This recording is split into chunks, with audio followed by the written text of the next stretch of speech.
அனைவருக்கும் வணக்கம். நான் உங்கள் ஜெயமேனுகோபால். ஜாதகத்தில் நேர்மறை எண்ணங்கள் அப்படிங்கிற தலைப்பில் பேசலாம்.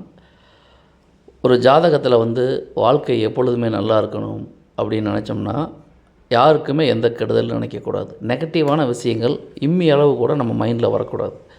ஒருத்தர் உங்களுக்கு பிரச்சனை பண்ணிட்டார், பாதகம் பண்ணிட்டார், உங்களை வருத்தப்படுற மாதிரி செஞ்சிட்டார் அப்படின்னா கோவப்பட்டு ஆத்திரப்பட்டு அவர் பண்ண அதே வேலையை நீங்களும் பண்ணக்கூடாது.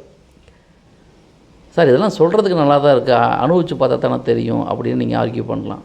ஒரே ஒரு விஷயத்தை புரிஞ்சுக்குங்க, உங்களுக்கு என்ன நடந்தாலும் அது கர்மாவின் தாக்கம் தான், அதில் மாற்றுக்கிறதே கிடையாது. அதனால் உங்கள் இயல்பு நிலையிலேருந்து நீங்கள் மாறக்கூடாது. ஒரு விஷயத்தை நியூட்ரலாக ஃபேஸ் பண்ணிட்டீங்கன்னா அதோடைய பாதிப்பு உங்களுக்கு வராது.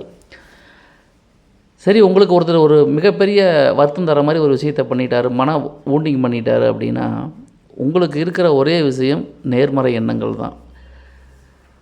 ஆண்டவன் பாரத்தை போட்டுட்டு யாருக்கும் எந்த கெடுதலும் நினைக்காமல் நீங்கள் இருந்தாலே உங்களுக்கு நெகட்டிவ் நினச்சவங்களும் அவங்களே வருத்தப்படுற மாதிரி விஷயங்களாக நடந்துடும். அதனால் யாருக்கும் சாபம் கொடுக்க வேணாம், பழிக்க வேணாம், ஆத்திரத்தில் அனாவசியமாக எதுவும் பேச வேணாம். பேசாமல் இருங்க. அமைதி ஒன்றே வழி. நேர்மறை எண்ணங்கள் உங்களை நீங்கள் எப்பொழுதுமே பாசிட்டிவாக வச்சுக்கோங்க. அந்த எண்ண அலைகள் உங்களுக்குள்ள எந்த கெடுதலும் கொண்டு செல்லாது, உங்களை சுற்றி பாதுகாக்கும் ஒரு கவசமாக இருக்கும். அப்படிங்கிறது நேர்மறை எண்ணங்களுக்கே உண்டான ஒரு பவர்ஃபுல்லான விஷயம்.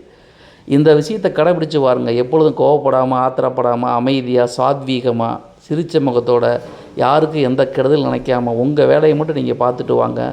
உங்களுக்கு எப்போ நடக்கிறது எல்லாமே நல்லதாக தான் இருக்கும். ஜாதகத்தில் குருவும் கேதுவும் 5, 9, 1 இந்த ஸ்தானங்களில் இருந்தால் ஜாதகருக்கு முழுக்க நேர்மறை எண்ணங்களே மிகுதியாக இருக்கும் என்பது பொதுவான தகவல். தனிப்பட்ட ஜாதகத்தை பொறுத்து வேறுபாடு உண்டு. நன்றி, வணக்கம்.